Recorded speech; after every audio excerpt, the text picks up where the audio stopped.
এই জাতি অনেক রক্ত দিয়ে তাদের স্বাধীনতা পেয়েছে, তাদের গণতন্ত্রের পথের যাত্রা তারা শুরু করেছে।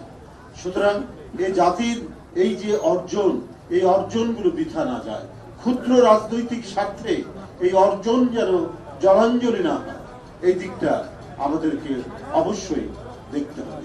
যা মানুষের জন্য কল্যাণকর, যা সমগ্র জনগণের জন্য যা উপকারী, আমাদেরকে তো সেটাই গ্রহণ করতে হবে। আজকে নানাভাবেই আমরা দেখেছি যে অধিকার রক্ষার জন্য, যে সাম্য মানবিক মর্যাদা প্রতিষ্ঠার জন্য ৭১-এর যুদ্ধ হয়েছে, যুদ্ধের পর মানুষ কিন্তু সেটি পায়নি, বারবার জনগণ বঞ্চিত হয়েছে। এবং রাজনীতিবিদদের যে রাজনীতির ক্ষমতা, এই ক্ষমতা তো জনগণ দেবে, সে কাকে পছন্দ করবে, তাদেরকে শাসন করার জন্য তাদেরকে দায়িত্ব দিতে হবে, সেটা জনগণ নির্ধারণ করবে। সেই জনগণ যে নির্ধারণ করবে, সেই জনগণের উপর ক্ষমতা তো আমাদেরকে ফিরিয়ে দিতে হবে। এই জন্যই তো লড়াই। হাসিনার মতো একটা দুর্বৃত্ত, সে শিশু, বাচ্চা, আহার, তাকে হত্যা করতে দ্বিধা করেনি।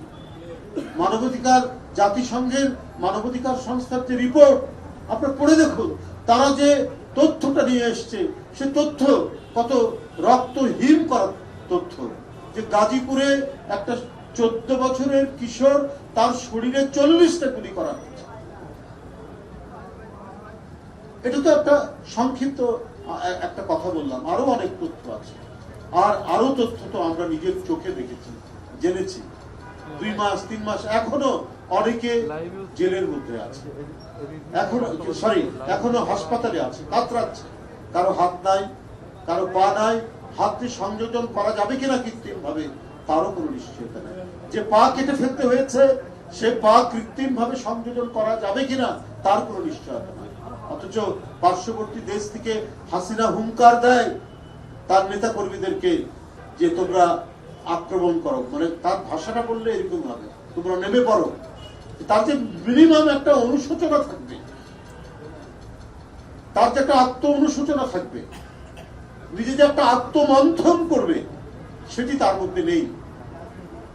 এত রক্তপাত, যে শিশু বাচ্চার রক্ত পান করতে পারে, কিশোরের রক্ত পান করতে পারে, তরুণের রক্ত পান করতে পারে, তাদেরকে ওবায়দুল কাদের বলে এরা সব, এরা যখন রাজপথে, এরা রাজাকারের বাচ্চা, সেটারও উত্তর দিয়েছে এই বাচ্চারা কত সুন্দর ভাবে, কবিতার ছন্দে। এরপরেও তাদের লজ্জা নাই। তারা যদি ভালো কাজ করতিস, তারা মানুষের যদি কল্যাণের কাজ করতিস, জনগণের ক্ষমতা যদি জনগণের কাছে যদি আপনারা ফিরিয়ে দিতেন, তাহলে তো আপনাদের পালাতে হতো না। আজকে ওবায়দুল কাদের এত দম্ভ, এত অহংকার, আমাদের নেতাদের নাম ধরে ধরে টিটকারি মেরে কথা বলতেন, আপনি কোথায় এখন?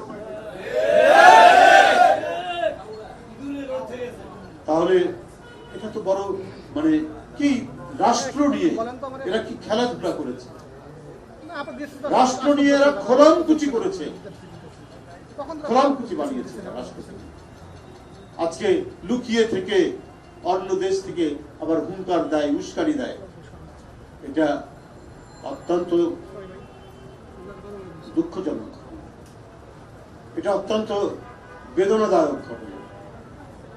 আজকে পাশাপাশি আমাদের এই অর্জন, এই অর্জনের মধ্যে দিয়ে আমরা সত্যিকার অর্থে যে গণতন্ত্র, সেই গণতন্ত্রের বিকাশের জন্য তো কাজ করতে হবে। অবাধ সুষ্ঠু নির্বাচন একটি শর্ত, সকলের অংশগ্রহণ এবং নির্ভয়ে ভোটাররা ভোট কেন্দ্রে যেয়ে তাদের পছন্দসই লোককে তারা ভোট দেবে। এটা তো 17 বছর পায়নি। এটা তো অন্তর্বর্তীকালীন সরকারের একটা বড় ধরনের কাজ। এই কাজটা তো তারা দেখাতে হবে।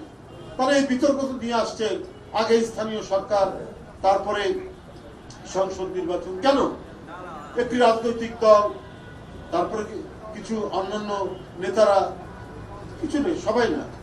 তো মূল কথা হচ্ছে যে রাজনৈতিক শক্তির উত্থানের জন্যই তো আমাদের এই 17 বছরের সংগ্রাম, যে রাজনীতি কারা করবে এবং কোন রাজনৈতিক দল দেশ শাসন করবে, সেই ক্ষমতা জনগণের, সেই ক্ষমতাটা কেড়ে নিয়েছিল শেখ হাসিনা আইন শৃঙ্খলা বাহিনীর অ্যাক্ট ইত্যাদি দিয়ে।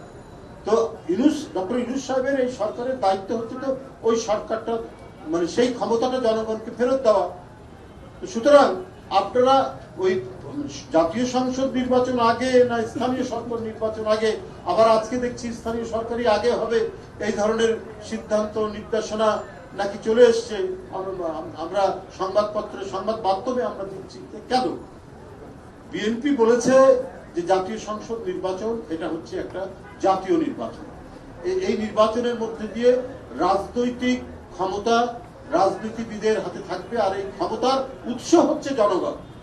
জনগণের কাছে ক্ষমতা ফিরিয়ে দিলে রাজনৈতিক শক্তি বিকশিত হবে, এবং সেই রাজনৈতিক বিকশিত শক্তির মধ্যে দিয়ে যত নির্বাচন আছে সেই নির্বাচন হবে। এটাও তো একটা ডিপলিটিসাইজেশন, এটাও তো বিরাজনীতিকরণ। এই বিতর্কটা নিয়ে এসে স্থানীয় সরকার আগে না পার্লামেন্ট আগে, মাথা আগে থাকে না লেজ আগে থাকে, সেটা তো আগে মানে সিদ্ধান্ত করতে হবে যে কোনটা চালিকা শক্তি। চালিকা শক্তি তো হচ্ছে মাথা। মাথা ঠিক থাকলে হাত পা সব ঠিক থাকে। তো জাতীয় সংসদ নির্বাচনের মধ্যে দিয়ে রাজনৈতিক দল আপনার এম্পাওয়ার্ড হবে, ক্ষমতায়ন হবে। তারা অন্যান্য নির্বাচন তাদের নেতৃত্বে হবে, এবং সেই ক্ষেত্রে নির্বাচন কমিশন স্বাধীনভাবে কাজ করবে। সেই স্বাধীনতা নিশ্চিত হচ্ছে কিনা এটা জনগণ সুশীল সমাজ দেখবে, যেখানে কোনো ইন্টারফেয়ার হচ্ছে কিনা। আর আমরা যদি বারবার বলি, এই কথা যদি বলে যায় যে না আগে এটা করতে হবে, তাছাড়া এটা হবে না, রাজনৈতিক দল ক্ষমতায় আসলে পরে তারা যদি অবাধ সুষ্ঠু নির্বাচন না হবে, এই যে এক ধরনের শঙ্কা এবং এটাকে ছড়িয়ে দেওয়া, এটাই তো বিরাজনীতিকরণ। যে রাজনীতিবিদদের উপর বিশ্বাস নেই, এই বিরাজনীতিকরণ করতে করতে আজকে আমাদের গণতন্ত্র ভঙ্গুর হয়ে পড়েছে। আজকে আমাদের গণতন্ত্রের পথ চলা নষ্ট হয়ে গেছে, এবং এইটার মধ্যে দিয়েই আপনার ফ্যাসিবাদের উত্থান হয়েছে, ডিক্টেটরশিপের উত্থান হয়েছে, যাদের কাছে পার্লামেন্ট, আইনের শাসন, সাম্য, মানবিক মর্যাদা কোনো কিছুই তারা তোয়াক্কা করেনি। এক ব্যক্তি তার ইচ্ছা অনিচ্ছার উপর সব হয়েছে। আর এটার মধ্যে দিয়ে চরমপন্থার উত্থান হতে পারে যদি আপনারা রাজনৈতিক শক্তিকে যদি খাটো করেন, রাজনৈতিক শক্তিকে যদি অবজ্ঞা করেন, তাহলে আপনার চরমপন্থা শুধু বাম দিক দিয়ে আসে না, ডান দিক দিয়েও আসে। এটা মাথার মধ্যে দিয়ে মাথায় রাখতে হবে। সুতরাং আমি যেটা মনে হচ্ছে, বর্তমান অনেক কথাবার্তার মধ্যে দিয়ে এই যে পার্লামেন্ট নির্বাচন বিএনপি বলেছে অতএব এটা করানো যাবে না, আগে স্থানীয় সরকার, এগুলোর মধ্যে দিয়ে যাদেরকে দিয়ে বলাচ্ছেন, আমি কিন্তু একটা শঙ্কা করছি যে আমাদের সংগ্রাম এবং আরো অন্যান্য বিষয় যে এটা দীর্ঘায়িত হয় কিনা। কারণ সেন্টারিস্ট পলিটিক্স, মধ্যপন্থার রাজনীতি বিপদে পড়তে যাচ্ছে কিনা, এই ধরনের একটা শঙ্কা আমরা টের পাচ্ছি।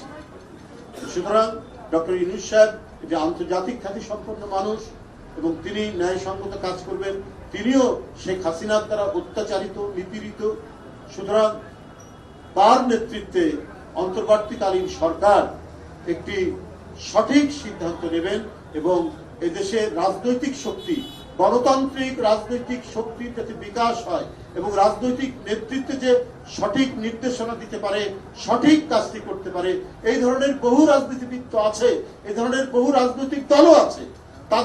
তাদেরকে ক্ষমতা মানে তারা যাতে ক্ষমতা আয়িত হতে পারে জনগণের সমর্থন দ্বারা, এই ব্যবস্থাটাই আগে করুন।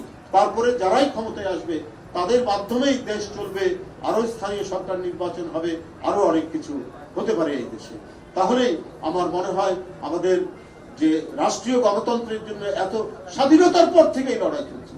একবার বাকশাল হয়, দ্বিতীয় বাকশাল হয়, আবার এরশাদের মতো কিছু গণতন্ত্র বিনাশী শক্তির উত্থান হয়। এদের বিরুদ্ধে লড়াই করতে করতে আমাদের যে সত্যিকার অর্থে গণতন্ত্রের যে পথ চলা, সেই পথ চলা বারবার হোঁচট খাচ্ছে।